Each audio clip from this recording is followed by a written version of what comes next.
नमस्ते बच्चों, स्वागत है आपका हिंदी व्याकरण कक्षा 8 बाय ब्रेन रूट पब्लिकेशंस के साथ। और हम शुरू करते हैं पाठ 11 क्रिया।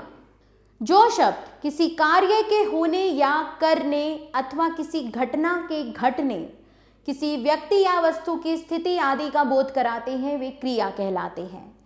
जैसे सूरज पूरब दिशा में निकलता है, सुगंधा पत्र लिखती है। यहाँ रंगीन छपे शब्द किसी कार्य के होने की सूचना दे रहे हैं, इसलिए ये सभी शब्द क्रिया हैं। विशेष क्रिया के बिना वाक्य पूर्ण नहीं हो सकता, जैसे आरुषि कहानी। क्रिया का अभाव है और क्रिया के साथ हुआ आरुषि कहानी पढ़ रही है। कुछ क्रियाएं स्वयं घटित होती हैं तो कुछ क्रियाएं की जाती हैं, जैसे मैदान में घास लंबी हो गई है, ये स्वयं घटित क्रिया है। माली घास काट रहा है, ये माली द्वारा की गई क्रिया है।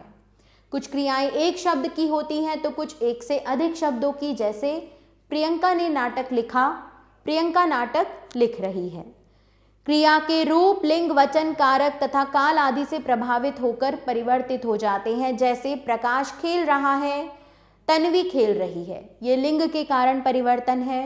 बच्चा दूध पी रहा था, बच्चे दूध पी रहे थे, ये वचन के कारण परिवर्तन है। बाग में झूला लगा है, बाग में झूला लगेगा, ये काल के कारण परिवर्तन है।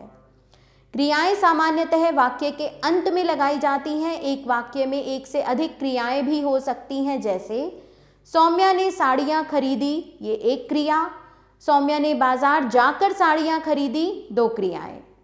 यदि वाक्य में कर्ता के साथ विभक्ति चिन्ह का प्रयोग नहीं किया गया हो तो क्रिया कर्ता के अनुसार होती है, जैसे पारुल सब्जी काटती है, स्त्रीलिंग एक वचन।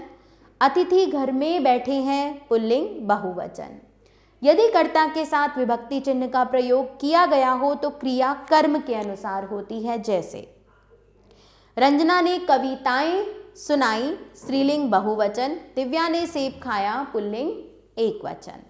धातु ध्यानपूर्वक पढ़ो और समझो। बच्चा माँ की बात सुन रहा है, तुम गाना सुन रहे हो, तुम मेरी बात सुन रहे हो या नहीं। इन सभी वाक्यों में आए क्रिया पदों में सुन अंश का प्रयोग किया गया है, यही अंत क्रिया का मूल रूप अर्थात धातु कहलाता है। क्रिया के मूल रूप धातु का प्रयोग तू सर्वनाम के साथ किया जाता है, जैसे तू देख, तू चढ़, तू लिख, तू दौड़। धातु के भेद, धातु के निम्नलिखित 4 भेद होते हैं। सामान्य धातु, क्रिया की धातु में ना प्रत्यय जोड़ देने से क्रिया की सामान्य धातु बनती है, जैसे लिख प्लस ना लिखना, सो प्लस ना सोना, पढ़ प्लस ना पढ़ना, सुन प्लस ना सुनना, चढ़ प्लस ना चढ़ना, चल प्लस ना चलना।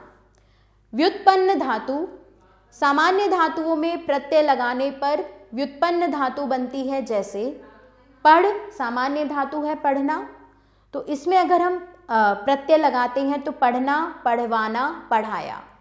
इसी तरह चलना, चलाना, चलवाना, चलाया। सोना, सुलाना, सुलवाना, सुलाया।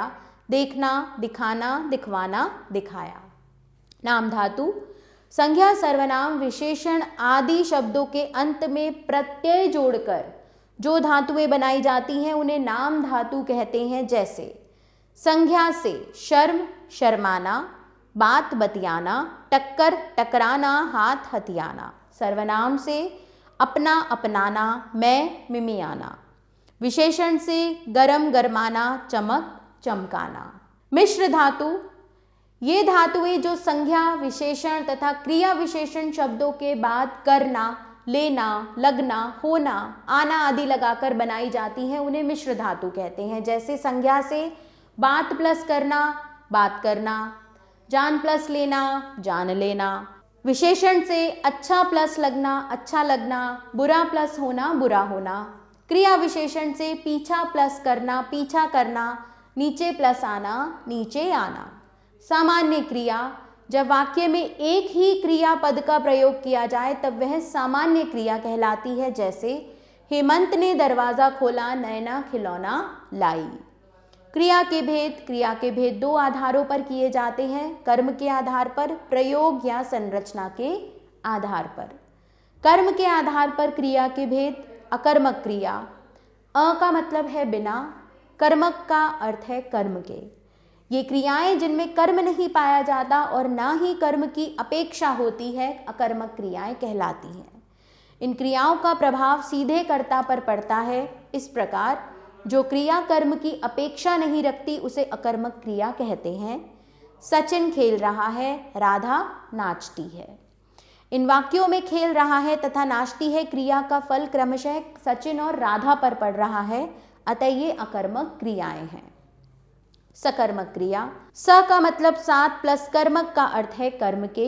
वे क्रियाएं जिनमें कर्म पाया जाता है अथवा कर्म की अपेक्षा होती है सकर्मक क्रियाएं कहलाती हैं।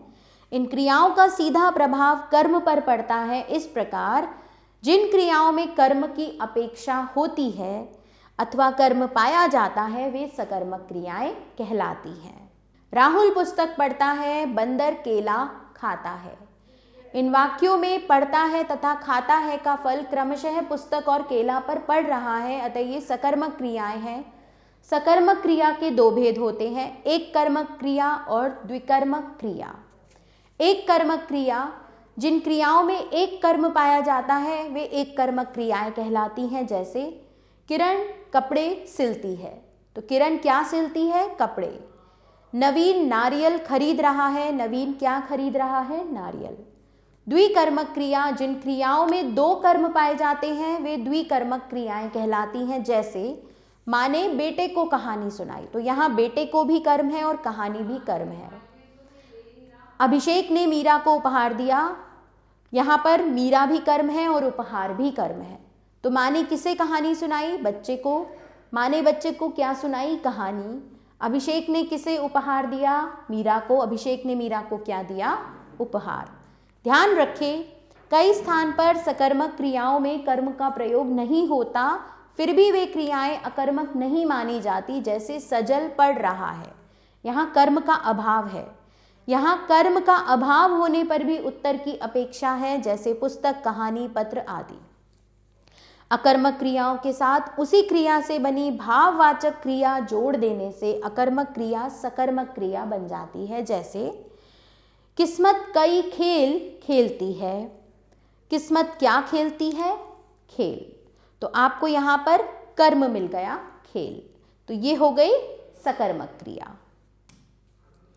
प्रयोग या संरचना के आधार पर क्रिया के भेद। संयुक्त क्रिया, साधारणतः मुख्य क्रिया के साथ सहायक क्रिया का प्रयोग किया जाता है, जिसमें पहली मुख्य क्रिया होती है और दूसरी सहायक क्रिया, जो कि मुख्य क्रिया के अर्थ का विस्तार करती है। इस प्रकार की क्रिया संयुक्त क्रिया कहलाती है।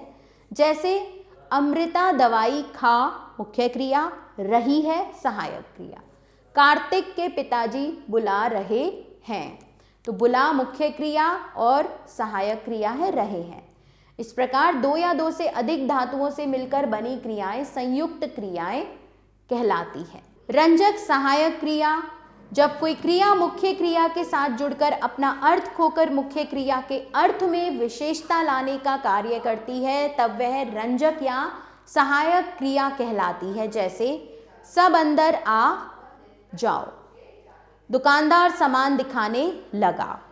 नाम धातु क्रिया, जो क्रियाएं संज्ञा, सर्वनाम, विशेषण, अनुकरण वाचक आदि शब्दों से प्रत्यय जोड़कर बनाई जाती हैं, वे नाम धातु क्रियाएं कहलाती हैं। जैसे संज्ञा शब्दों से फिल्म फिल्माना, झूठ झुठलाना, लज्जा या शर्म लजाना या शर्माना, टक्कर टकराना, बात बतियाना, लाल ललियाना।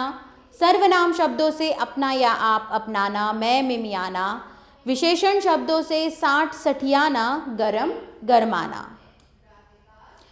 अनुकरणात्मक शब्दों से धप थप थपथपाना, बड़बड़ बड़बड़ाना, गुनगुन गुनगुनाना, खटखट खटखटाना, भिन भिन भिनभिनाना, दंदन दंदनाना, गुड़गुड़ गुड़गुड़ाना, टिमटिम टिमटिमाना।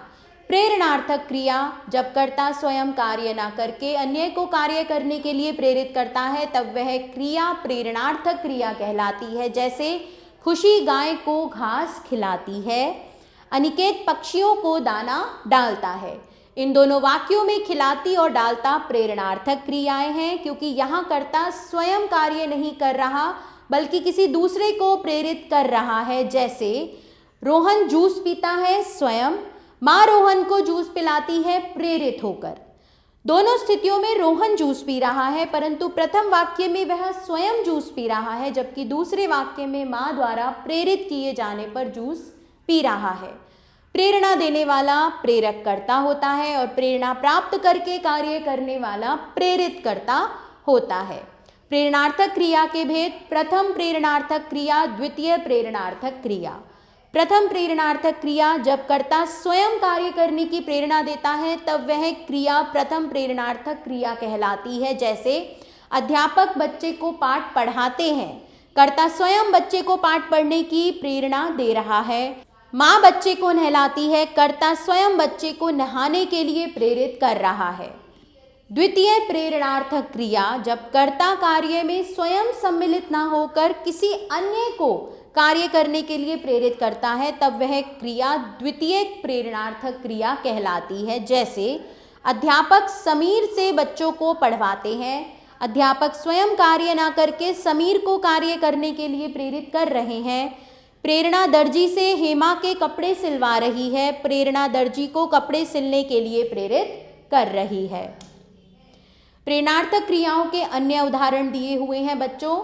लिखना ये प्रथम है, ये द्वितीय है, तो लिखाना लिखवाना, पीना पिलाना पिलवाना, सीखना सिखाना सिखवाना, खाना खिलाना खिलवाना। तो अन्य उदाहरण आपने स्वयं पढ़ने हैं।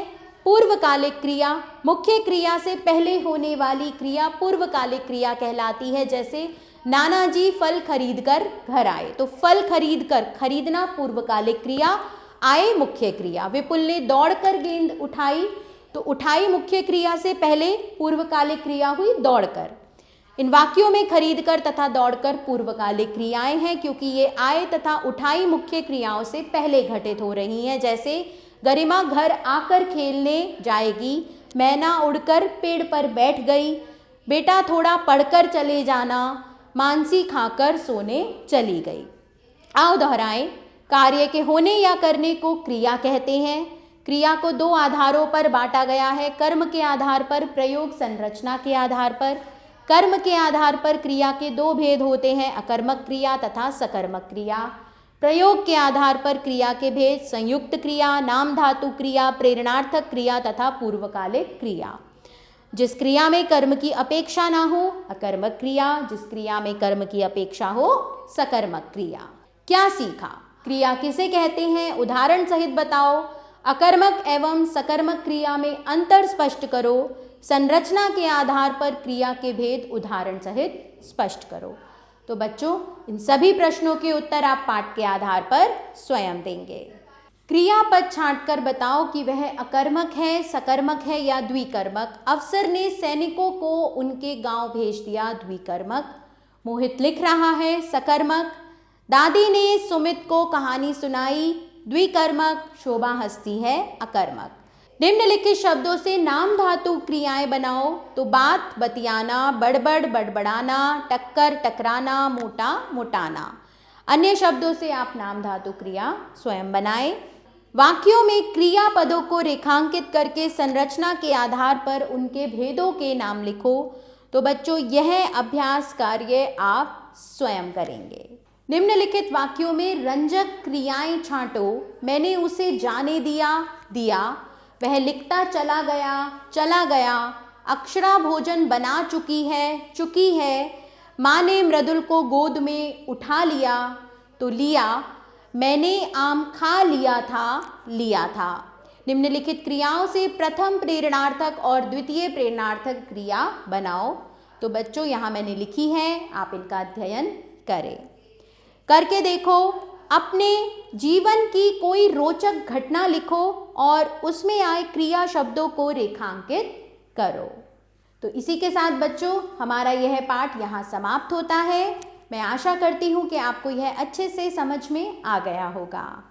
आभार बच्चों, मिलते हैं नए पाठ के साथ।